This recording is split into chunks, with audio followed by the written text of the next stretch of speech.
get here? I would say in one word, ignorance. We forgot who we were, the way we did things, the way we thought and acted with one another, the way we proceeded in the world. That cultural ignorance has a lot to do with where we are now. We also got here because we forgot our struggle and our experience. The reason we breathe here now is because folks who came before us died and sacrificed their lives. We didn't get here through the benevolence of white folk, and we didn't get here by voting. We got here because people protested with their life for better conditions for African people. And the third ignorance is the ignorance of white supremacy. It is the ignorance of not understanding how the world in which you operate actually exists. We are losing because we are trying to equate the African struggle with everyone else's struggle. Now you can respect the feminist fight, you can respect the LBGT fight, you can respect the Arab, the East Indian fight, you can respect all these other cultural fights, but you don't put them on the same playing field as yours. None of these groups. Let's understand something. If you're African, there's a stage in your struggle that neither the lesbian, the feminist, the Arab, or the East Indian, or the Latino ever had to experience. They went from oppression to fighting for equality and acceptance. The African did not go from oppression to fighting for equality and acceptance. We had a third stage, and that stage was humanization. We had to prove we were people before we could fight to be equal.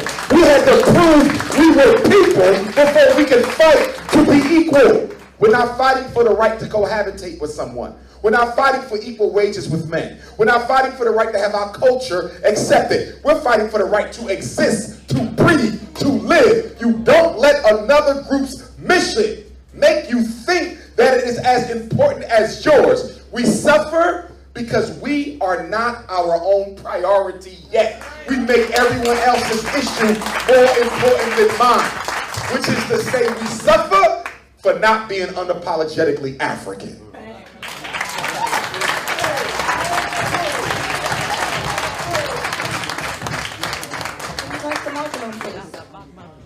Can we give him another clap, please?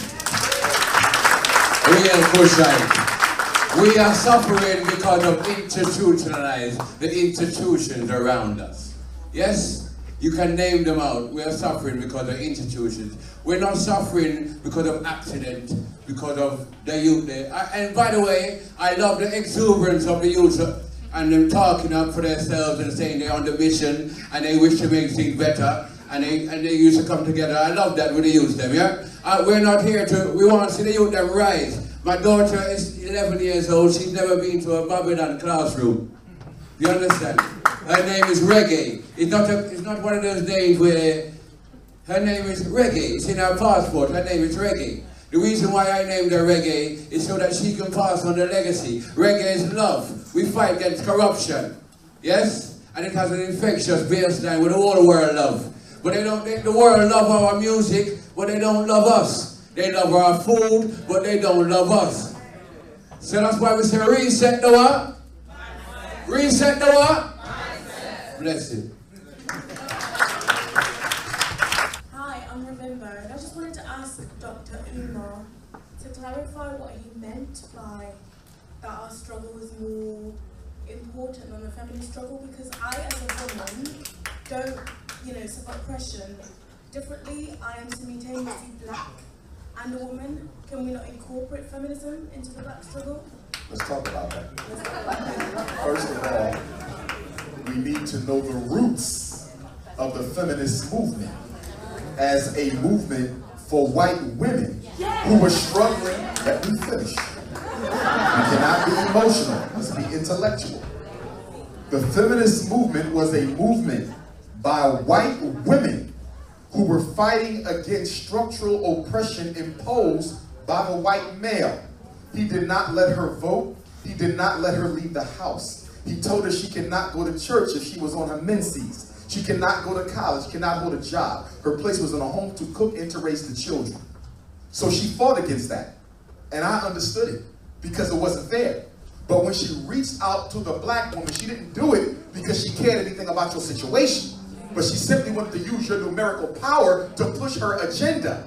And a mistake was made with black women in the feminist struggle by equating your dynamic with the black man, with the white woman's dynamic with the white male. We don't control if you get a job. We don't control if you leave the house. We don't control if you go to college. The black male, by virtue of his own unique oppression under white supremacy, has never been in a position to dominate the black woman the way the white man has dominated the white female.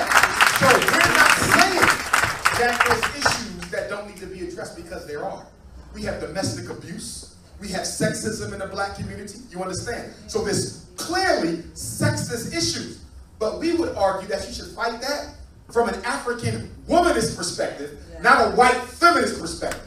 Because the African womanist perspective recognizes that me and the black man are struggling together against a common oppressor, but I reserve the right to address any sexist issues in the black community, but you never let the white woman use you against the black man.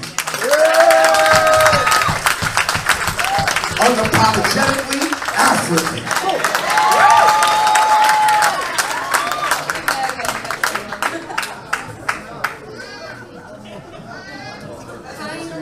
Everyone quieten down so she can speak, okay? Thank you.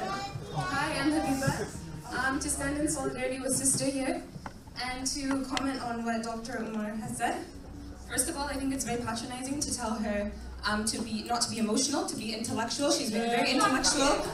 Yeah, so you cannot come to her with this argument of emotionality. Secondly, I think we need to understand feminism differently. You're speaking to a kind of white feminism, but we've had feminism in Africa, which predates, which has been pre-colonial. If you look into a lot of African traditions, Mali, the griot tradition, the jelly tradition of Gambia, Senegal, Guinea, Mali. If you look at the likes of Ami Koita, Kumbasidibe, Umusangare, in their songs like Musolu, once you understand the language and you begin listening to what they sing about in their songs, it's purely feminism.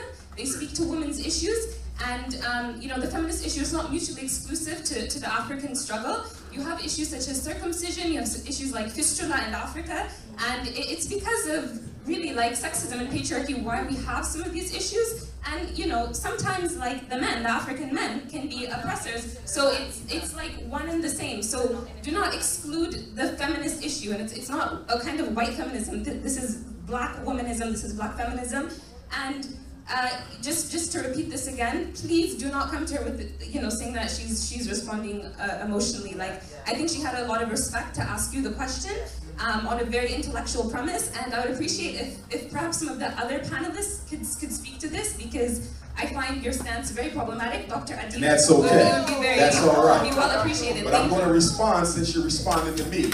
Number one, but she responded. I'm going to speak first because she responded to me. Number one, your comment on being emotional, I would say the same thing to a black man who I thought was reacting with emotion more so than reason. That had nothing to do with her being a woman. That's something that's said to man and woman. As far as black womanism and black feminism, they are not the same. And there are black feminist activists, black womanist activists who are trying to clarify African womanism versus a reactionary white female created feminist movement. Secondly, although there have been black women in traditional Africa who articulated the unique issues faced by black women in indigenous African society, they never saw the black male as a cause of their issues. In African culture, we work from family, man and woman together overcoming issues. We do not divide ourselves up by gender and then attack each other. We are a family first people.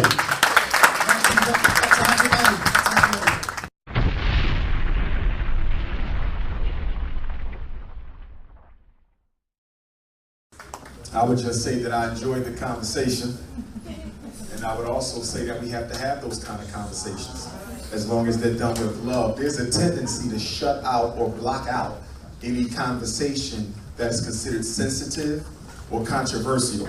And that's one of the reasons why we don't progress ideologically, because we're afraid to go into those little crevices and work out those situations. We gotta have that feminist conversation, because a lot of people don't know the history of the movement. We gotta have that LBGT conversation. We gotta have that multicultural conversation. We have to talk about why the Pan-African movement must be all African with no non-African membership. These are controversial issues, but they have to be discussed.